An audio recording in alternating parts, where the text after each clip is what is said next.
we know for a fact big corporate companies with a spend do actually have in-house mental health coaches for their staff, blah, blah, blah. I'm not going to mention names, but the huge ones, the one that make multi-billion or multi-million pounds a year, blah, blah, blah.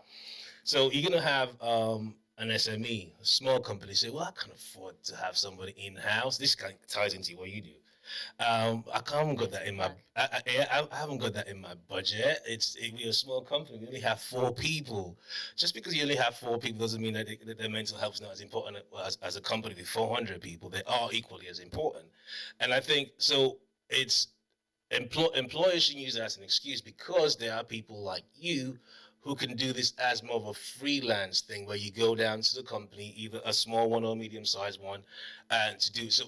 Expand on that, what you do and what other people like you do for companies who turn around and say, well, it's too expensive. I'm not just get another one at somebody else and pay 80 grand a year for them. Can't do that. But it's trying to show employers of different sizes that there are ways you can still take the importance of your staff's mental health seriously. Yeah, 100%. So I offer lots of different packages, and it is targeted at really what each company's budget is. Mm-hmm. So I have 4 different options, basically, literally that starts from as small as £33 a month up to £200 a month per member of staff. Mm-hmm. And of course, the more you spend, the more you get as a service. But I also do it totally bespoke to, whatever the company might be, your staff might be struggling with. So not to mention names, but there is one company who is a client of mine, and they're a small company actually local to Bournemouth. And it was very much, this is what our staff are struggling with. They also don't really want too much online because they spend all day, every day on their laptops. Yeah. What can you do for us? This is our budget. Go. So it's really quite simple. And actually, if any company uses cost as an excuse, it really is an excuse because there is people like me. And when I say £33 a month, that's really small money that will have huge knock-on effect, huge benefits for the member of staff and the company.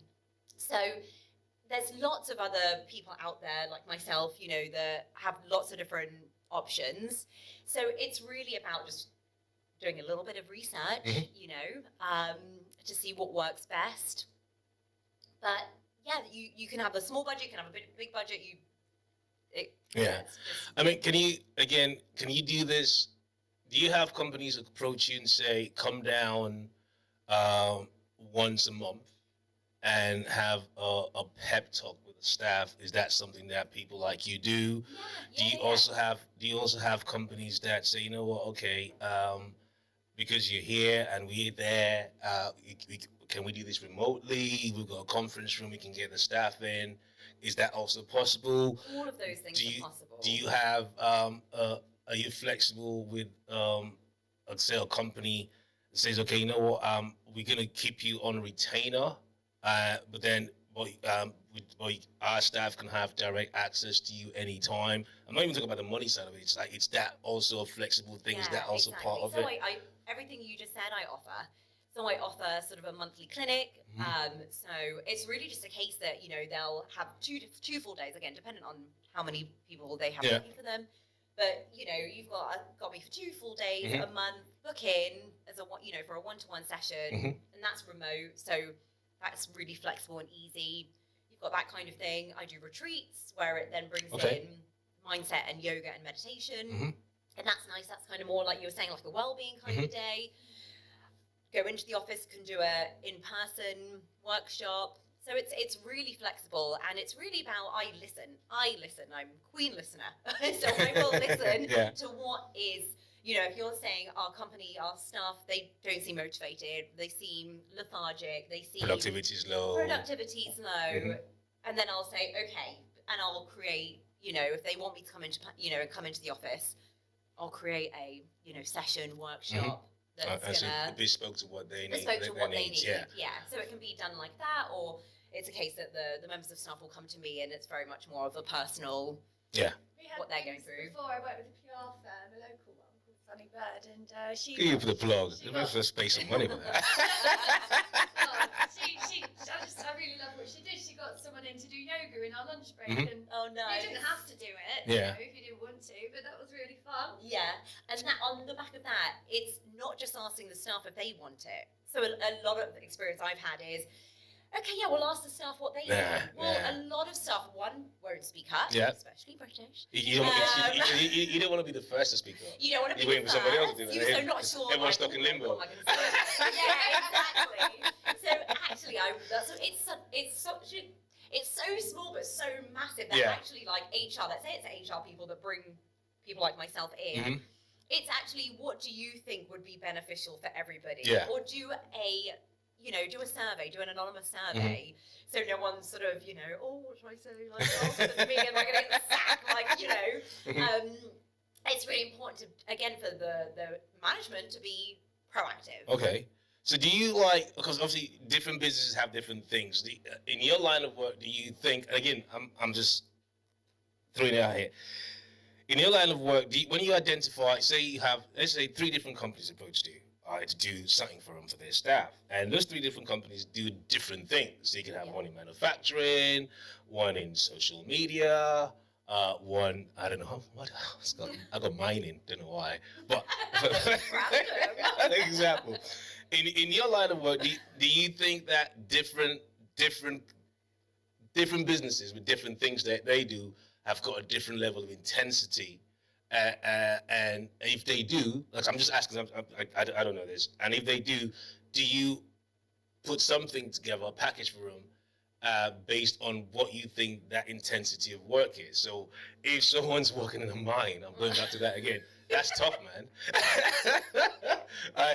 I might be wrong, I might be spitballing it, but I personally would say, okay, if, say, Sunnybird, right? That's social media, PR. I would say, from the outside looking in, that social media and PR, working there is kind of easier than working in the mine. I'm not knocking it. Yeah. So well, I think what you're getting at it's a question to ask. Is a high pressure job. Yes. Okay. Yeah. Yes. Hey. High pressure, you're a deadline. I know. You just try getting stuck in the bottom of the mile at my cave in. The environment you're working in. Yeah. It's dark, it's cold, and it's probably wet. Yeah, very. Yeah. So, yeah. Yeah, like everyone has pressures, right? In whatever line of work they do. But, okay, instead of mining, can we go with more like maybe like an athlete? Okay. Where they have to perform at their top, they're under pressure, they're on the spotlight all the time. I don't know why I had mining. I just came in my head. Don't ask me. I just thought, what tough jobs out there? Mining, yeah. Very, yes.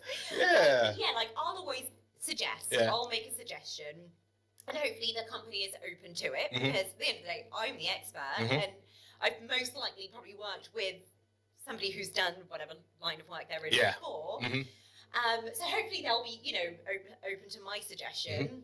And at the end of the day, if I don't feel like they're a good, not necessarily a good company, but aren't doing it for the right reasons, or trying to just go for the cheap one because, that's just the easy option, and it's not genuine. Okay.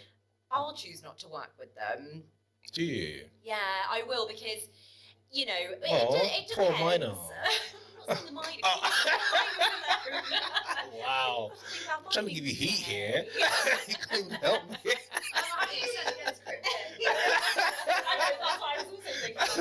No, coal mining, I'm talking about people. And kind of into renewables too, so would you say no to them because they think it's not something you can offer them, it's not fair on them? And if you did say no to them, do you give them a suggestion of where they can go? Oh yeah, I would never just leave them sort of in the lurch. And to be fair, I wouldn't leave them in the cave.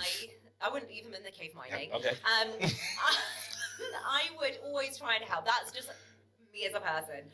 I've got a very big heart. I'm a huge empath, so I would always try and help. Yeah. It would take a lot for me to turn someone down, because at the end of the day, I'd still think they're still trying to help, even if maybe somebody isn't being genuine or something like that. But I would always make suggestions, and it's really important to identify what kind of stress they are, what they do for a living, so that I do offer the right thing. And again, if I do feel that it isn't my area of expertise, you try to tell them straight away. Tell them, and I will then find somebody to help. guide them. That's cool. To, So let's talk about your book.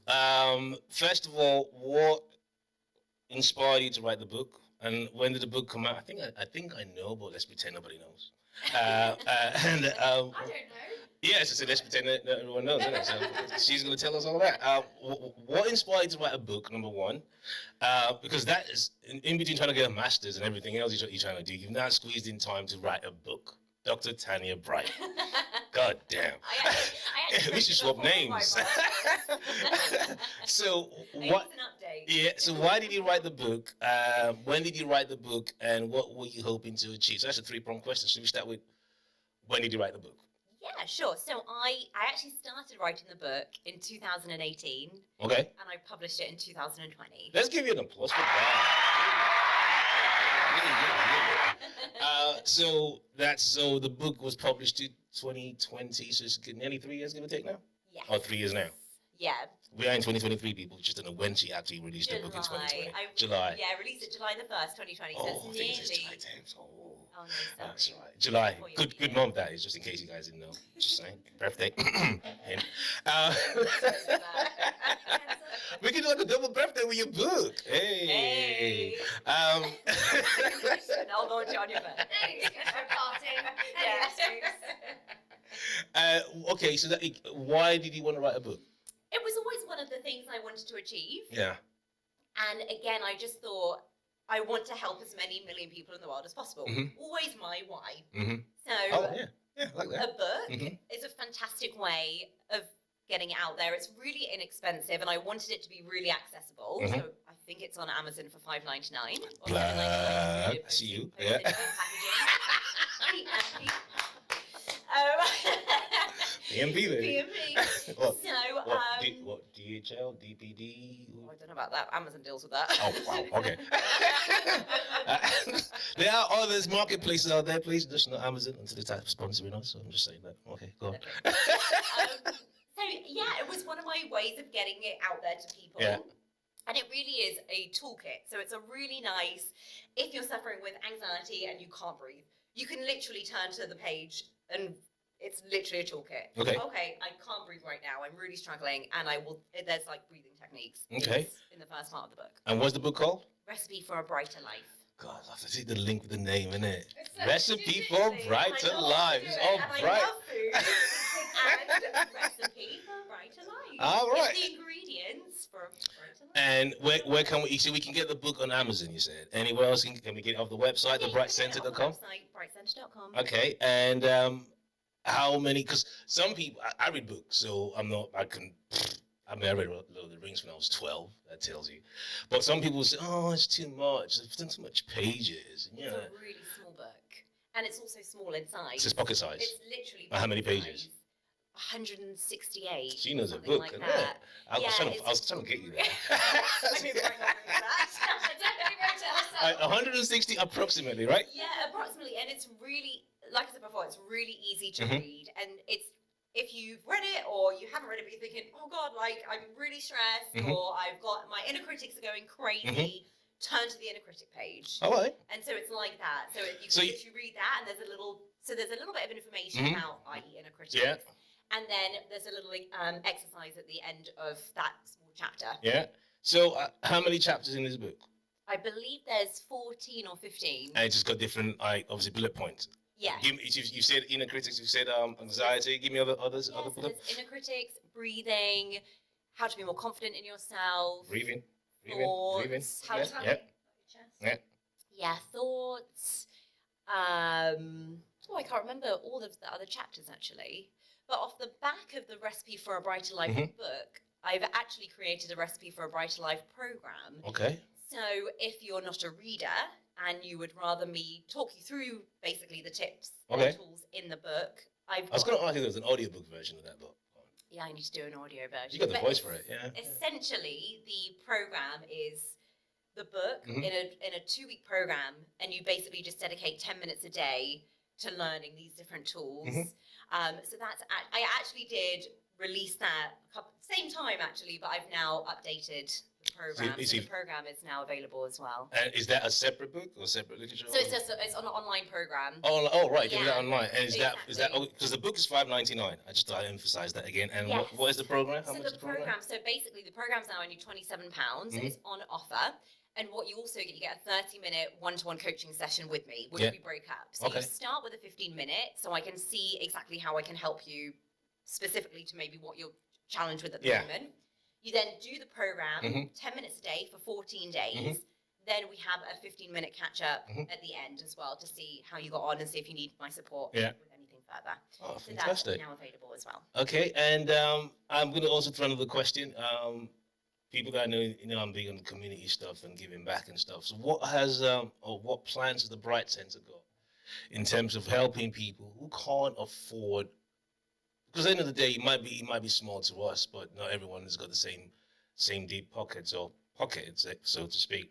Is there anything that you've got in place to help people that it can even be linked with Kelly's stuff with your ethical, that the homeless, for example, that's huge as well. That you can put out there and link it to just say, okay, you know what, this is my community outreach. I'm doing this for the people, for the community. What have you done before, or what, have you got any plans in place in terms of people who can't really, their priority is not mental health. Their priority is their next meal. Their priority is the next place they can, with a roof. Is there anything you can do to help people like that and extend your expertise to them to help them? Because those kind of people that literally at the bottom right now, that even just it's a little step for them to try feeling positive about themselves. What have you got in place for that, or what you plan? Is there any plans in place or coming absolutely. I mean, it's always been also one of my things that I really want to start my own charity. Yeah. So now that I've kind of sort of completed my master's and I think I'm done with studying for now. Phew. For now. The PhD brewing, but for now. Oh, you're going to go from Dr. T to Professor T? Yeah. Oh, damn. My your PA, man, is a PA. But, now I've got that. Now I can put everything I kind of ever wanted to achieve. I'm now making it happen. I'm rolling everything out. So the pandemic didn't help, to be fair. Yeah. Yeah, that really slowed it all down. But yeah, I would really love to do that. I do a lot of social media stuff, and of course these people that you're talking about really might not even have access to that, and that's totally understandable, but I do a lot in terms of trying to help people just daily with daily content that's actually just hopefully valuable. I think as well, like the tips you share on your Instagram and things too, people can watch them and get I know, but then like I'm saying, some people, their priority might not even be social media. I mean, and you know this more than most. And this is why I wanted Kelly, I wanted you to be here, because I just thought if I can be a conduit where what you do, great stuff, and what she does, great stuff, can actually meet at some point. And just I was introduced to someone this week who's a chiropractor who helps homeless people. He's running his own little clinic on Sea Road. I think it's like once a week or every 2 weeks. That's so he's amazing. Using this profession. People that are homeless don't have money to go and see an office. It's what I'm saying. It's not their priority, isn't it? It's like eat my next meal or the next place I can put my head on. Yeah, and I said already about us doing something together, but I would love to be able to. It's just really having access and understanding how I can help. And I'm more than happy to use what they need. Yeah. Like you said, they might just be thinking my next meal. Yeah. But maybe even if I can just help them if they really, and obviously if they ever had like suicidal thoughts or anything exactly, like that, yeah. I can absolutely help. And I think what you two ladies do, you come together, and I'll use I'm always big on that. I'll use my platform to help raise awareness to what you guys can put together, no pressure, and come back at me. And for some people who are watching this, thinking, why are we in a different space? Well, this is one of our sponsors, Chica Lounge. A brand new what we call entertainment hub in Bournemouth. If you like going out early and being home by 12:31, then this is the spot for you. It's this is the second room actually, so we thought we'd come out of our comfort zone from the studio and highlight this nice place over here. We're going to talk more as well about the other stuff you do, acupuncture side of it and everything. So just speak about sponsors, Chica Lounge, speak about other sponsors, which is My Connected Home, myconnectedhomeuk.com and chicalounge.co.uk. For your socials, actually, the Bright Center, can you just plug that out for us so the people who are watching and listening, can you give us what are they? At the Bright Center on every platform. And what platforms are those? TikTok? Yep. Why was it really TikTok? And you were kind of hoping I would say no. So you were like, she said, TikTok. it's the well, big. we would spend way more time still again doing social media. It's a than big. get on it. Why don't you just do an Instagram? And you I know. Oh, TikTok would be good for you though. You love TikTok. Oh yeah, you're a TikToker. Mm-hmm. Maybe that's what we do. So the bright center. The Bright Centre on Everything. TikTok, Facebook, Instagram. MySpace. No. Okay. MySpace. Is that still around? Was it emo as well? Anything else? So It's on YouTube as well. YouTube, the Bright Center. So the Bright Center on everything. The Bright Center, not Bright Center, because that's somebody else. TheBrightCenter.com on the website. The Bright Center on TikTok, Instagram, YouTube, Facebook. TikTok. I did say Did you TikTok, say but TikTok TikTok again, yeah. So oh gosh, it's insane. Now let's go into the other side of what you do, which is, let me know. I know you do acupuncture, I know you do sports therapy, and I know you do. You also teach classes. You're a tutor for that as well. Can you? And again, it's still linked to obviously mental health and be physically or mentally healthy. Now let's go into the physical part of it. What got you on acupuncture and stuff? I mean, we talk about coccyx here, so Yeah. it might come in very handy. And it's still part of the Body and Mind series of this season, so that's kind of cool. It's like I've got you, it's like you like bug off, isn't it? 2 for the price of 1. So I've got you to talk about mental health and talk about about acupuncture as well.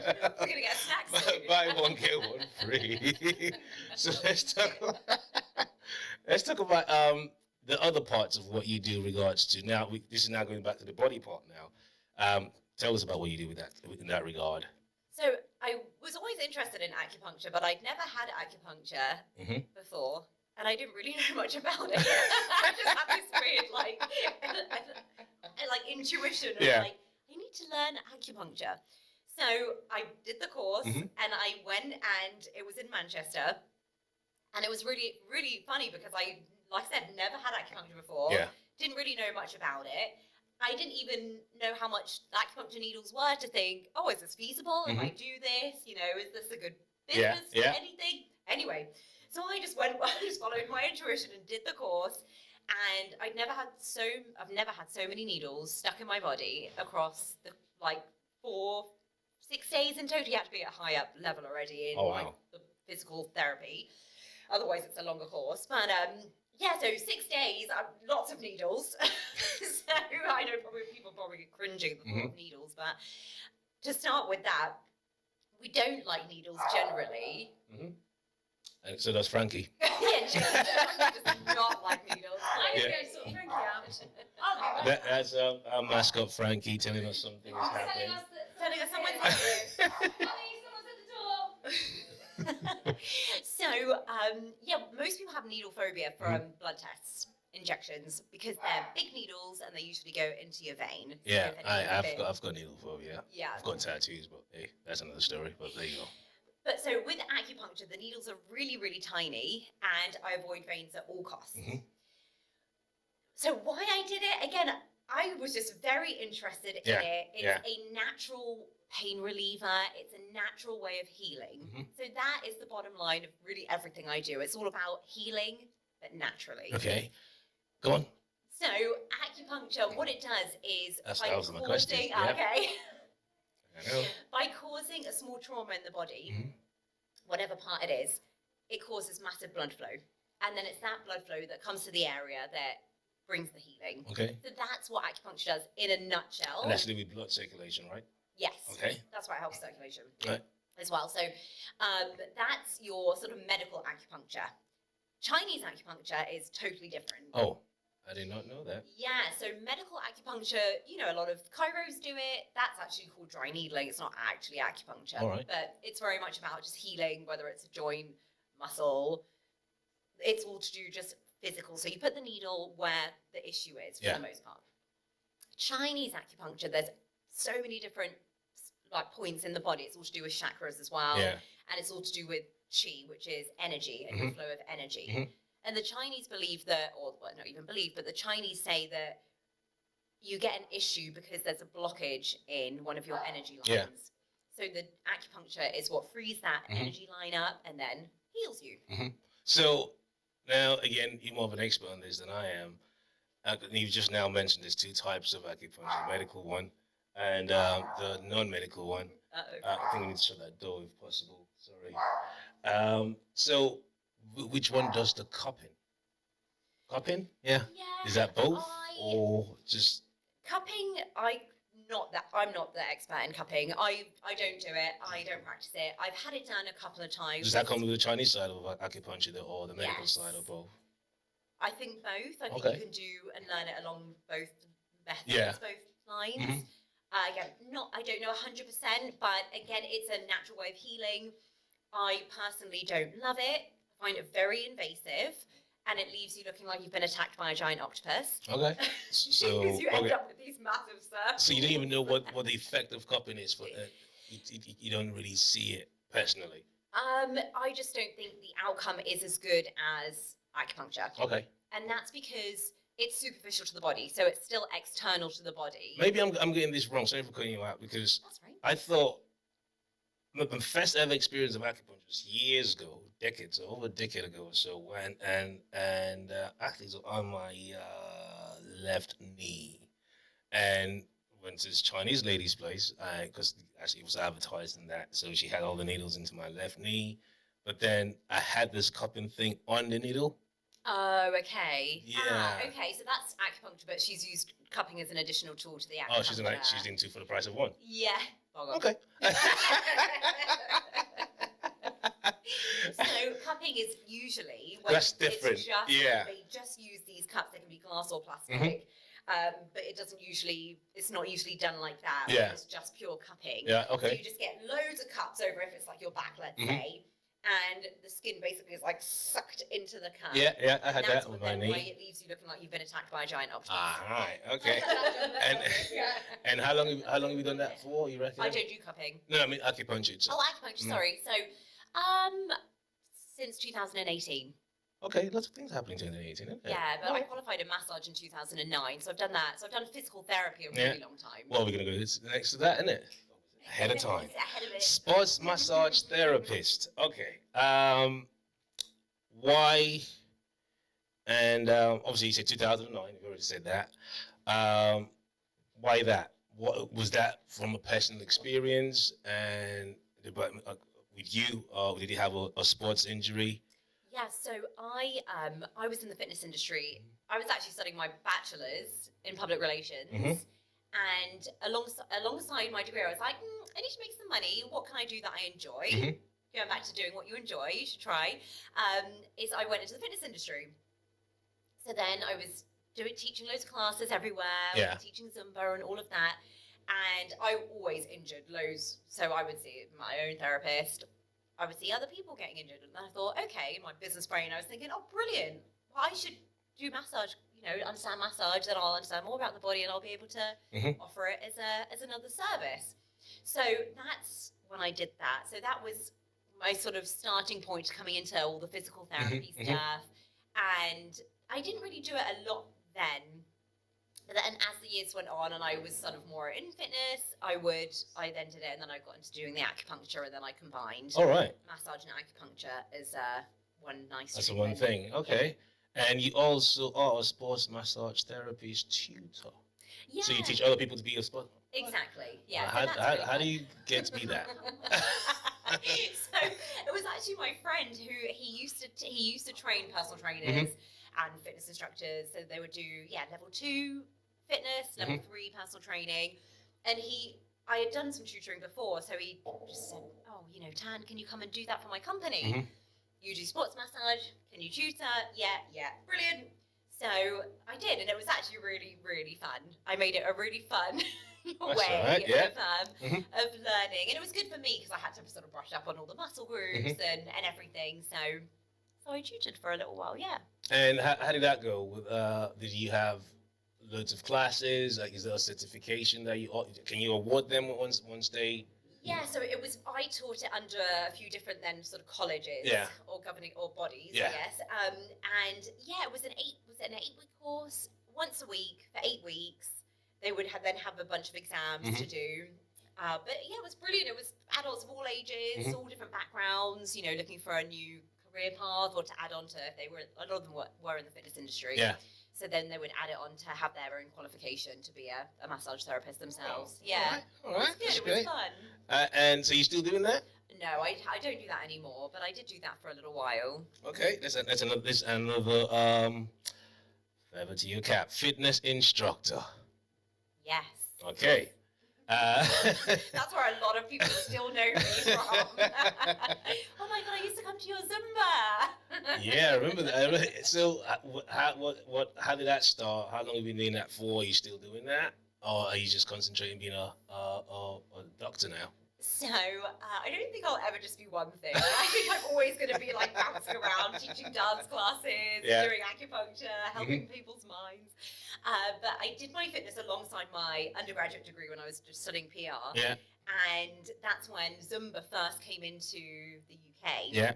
And I've always been a dancer, so I was like, oh my god, brilliant. Let me be the first Zumba instructor in the South. That would be cool. I think you might have been, if memory serves me well. Or I don't think I remember a lot of Zumba classes going around when you first started. That's because I was one of the first in Bournemouth.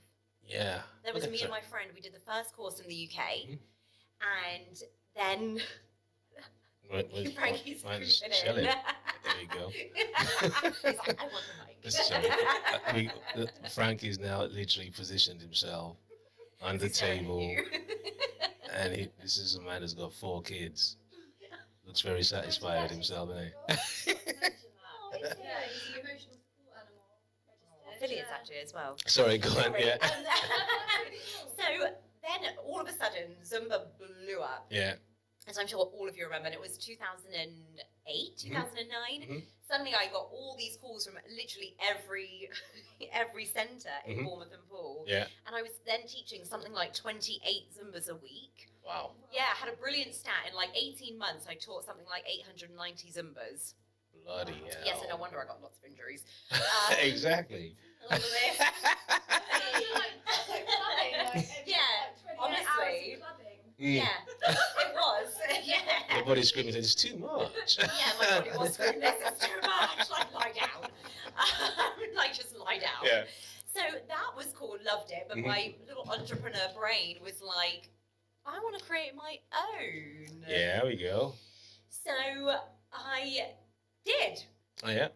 You know. So What's it called? So that was the inspo to create Jacado Dance. And what is Jacado Dance about? So it's obviously, it's starting from Zumba, but obviously so Zumba was the inspo. Yeah. But Jacado actually means let's dance in Yoruba, which is a Nigerian tribal language. So it means let's dance. And it's a mixture of dancehall, Afrobeat, soca, reggae. It's all the music that I absolutely love. Yeah. All the dancing I absolutely love. So Zumba for me was brilliant because my background's also like Latin dancing and that, but I wasn't passionate enough about Zumba, and it was somebody else's. So I wanted to make a class that was better. So a real entrepreneur brain said, you gotta know some Zumba teachers right now. Just I know, sorry guys. I used to teach. teach. To do with me. I did love Zumba. I did love Zumba. Zumba's good, people. Jack's better. Oh. Staying out of that argument. So yeah. Exactly. Yeah. Zumba was the source. Zumba was the source. You can give you the credit. Yeah. Okay, so Zumba instructors don't start sending hate mail and stuff. Yeah, okay, no, and say, Zumba's still cool. No, Zumba is cool. Yeah. And it was the inspo for Jack. So Jack, we nicknamed it because Jacado was really long and It's people kind were of really long-winded. confused. Yeah. In true British fashion, like reading a word, like how do I say that? Yeah, it's spelled, by the way, for people, it's spelled JekajO. Sorry, I just gotta put that out there, just in case we'll do a Google search. Yeah, go on. So yeah, Jack, and that's the inspo. So it's a harder workout, and it's slightly different music. So I created Jack in officially 2012, but I got it recognized and certified by the fitness industry here in the UK. When you recognize people, quick applause, yeah. So Jack is certified, people. It's not some backyard thingy. Go on, sorry. Yes.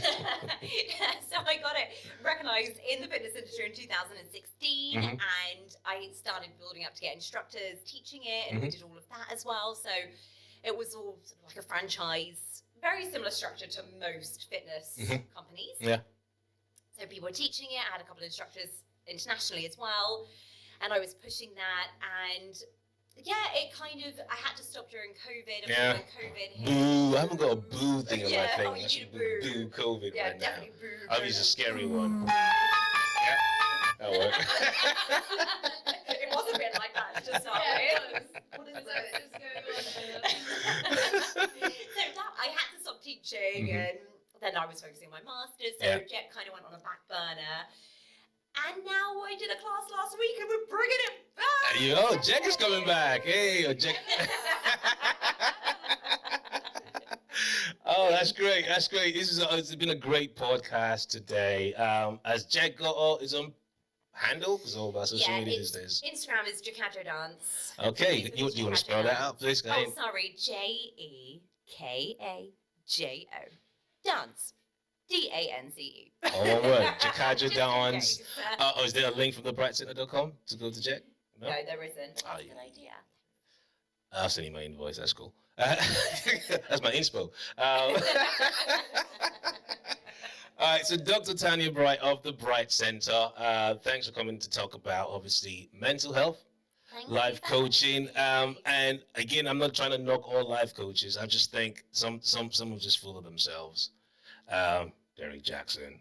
I said it. I said what I said, bro. Oh, Shaggy. I'm saying it. I don't care. Yeah, sue me. It's fact. So, by the way, Kelly, Derek Jackson was a so-called life coach. Okay. Do you want to expand on that? Or do I expand on that? You can expand. Okay. He's an American dude, and he wrote loads of books about mostly relationships. And was it Derek or Darren or whatever? He's got a funny name. Derek, it was Derek Jackson on it, yeah. And wrote loads of books about, and it always knocked men. I'm not saying men are saints. It's always felt like, oh man, he should do this. Like, he had this thing on his Instagram. Every morning he'd be in his car.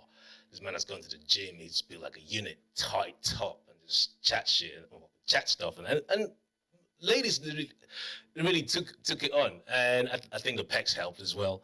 I remember when I came across one of his social media posts a few years ago. I looked at him. I thought, he's just chatting bullshit, bro. He's just trying to con people. I can see some things that he was saying, but it's just he never looked genuine to me.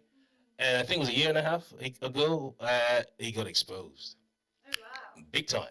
So he's telling people what he was trying to put out there was he was this perfect man and everything. And I could kind of see why people just go to that, especially people who maybe have got difficulties in their relationship and stuff, and seeing this guy say, oh, I wish I had a guy like him, kind of thing. I can see it. For me, the reason I thought he was just bullshitting, I just thought he's just taking advantage of vulnerable people. And that was the persona he was bringing out, which was, this great guy, I think guys should do this more, blah, blah, blah. Basically, be like me. I don't know how many books he wrote, probably 10 books, made a killing. And then he got exposed that he wasn't what he thought he was telling people that he was. And basically a narcissist. Oh no! Yeah. He was telling someone that he's a fake? Oh, someone filmed him? No, because he was telling people, his thing was he was a life coach and a relationship coach, so to speak, and telling people how to have the perfect relationship and how men should do this, do that, and yada, yada, yada. See, he was trying to portray himself as the perfect man. And he wrote books based on relationship and telling how people should have the relationship, have the so-called perfect relationship. And he got exposed to not even being any of that. He was having affairs. He was flying his girlfriends over. Yada yada yada. So he wasn't living his truth. That wasn't his why. And his why was just money. His why was money and how to basically get money off vulnerable people, telling them what they want to hear. And that's the thing as well. It's like I don't knock life coaches or anything, but it's like it's hopefully trying to people to identify the rules from the fake, because there are people out there who just want to take advantage of people and make 100%. money off it. Well, literally that. Look, and look for who you like, because not, you have to know as well as a coach that you aren't for everybody. Yeah. So I'm highly aware that some people might not like that I'm quite smiley and, right, let's go with it. Sorry, cheesy. But some people might not like that, and that's 100% fine. That would be very place if we were all the same. It was. If everyone liked me, that's just not real life. It was nuts. It was like I said. He wrote loads of books which sold well, bestseller list and everything. And when he got found out that he was actually living what he was preaching to everyone, the whole world, the narcissist in him, I think he was thought, I've been caught here. He literally, the video, his poor suffering wife had in the same video as well. And they sat there. I don't want to go to eat. Like, the video's still out. It's still up. You can type it, Derry Jackson. It's all and literally you could see her being. She had this sad clothing on and just like that. And he was there. He was trying to basically repair what I thought was irreparable. You've been caught out, and he was trying to salvage something out of it. And then people leaving comments saying, more specifically to her, saying, what? If you've been coerced to do this or do this video, just give us a sign, blah blah blah, yeah. And then she was pushing back. She then having going on Instagram profile and cursing people out, quoting Bible. It was deep. And they got on. He was trying to repair the reputation. He's already damaged himself. I think it was a few months ago, probably towards the end of last year, that they've now finally officially split. But it was the narcissist, and he basically made this lady look like, he disgraced her worldwide. So and if you put it here into the same video to try and repair something that you've just effed up and using her, it was crazy. So I am pro life coaches. I just think it just gave the genuine ones a bad rep, because you can someone who sit down and say, I told you these guys were all fakes. It's what I'm saying. So I also just say one way to pick out the better ones. Avoid going to somebody who says, I'm going to give you the perfect anything. Yeah. Because actually perfection doesn't exist, because it can't be measured, because it's totally subjective. So any promises, a genuine coach, life coach, mental health person is not going to promise you anything. Yeah. And it's one of the reasons I wanted to highlight the effort you've gone through with the qualifications. And that's one of the things, I think, because people have seen, there's loads, and I'm not saying you have to have a qualification and be recognized from an academic viewpoint to be a life coach. You can use your own life experience and be that. 100%. But it's like it can help you filter out the fakes from the real by seeing what the effort they've put in to be what they are. Also, just before I forget to say, I was going to say as well, you wouldn't go to an astronaut to fix your tap. Yeah. So why would you go to someone unqualified to fix your mental health? Exactly. Especially mental health being a big thing. Relationship coaches, life coaching, as well. It's check their background. Yeah. And check their background. See what they've put in. I mean, he was doing this for God knows how long, nearly a decade. Yeah, it's amazing he lasted that long. Yeah, well, the thing is, he knew what he was doing. Like I said, the whole pecs, the tight top in the car. And the word vulnerable, like very vulnerable. So many people are so vulnerable and really will believe so much on social media. Exactly. And all that. So they are good quality life coaches in there. Just do your little research on them before you fall for what he or she has to say. Dr. Tanya Bright. She's a real one. TheBrightCenter.com on social media, The Bright Center. And thank you, Kelly. Thanks, Ms. Frankie, doing this stuff. Thank you, Hannah. Best Eye Production. Pew, pew, pew, pew, pew. And we see you in the next episode.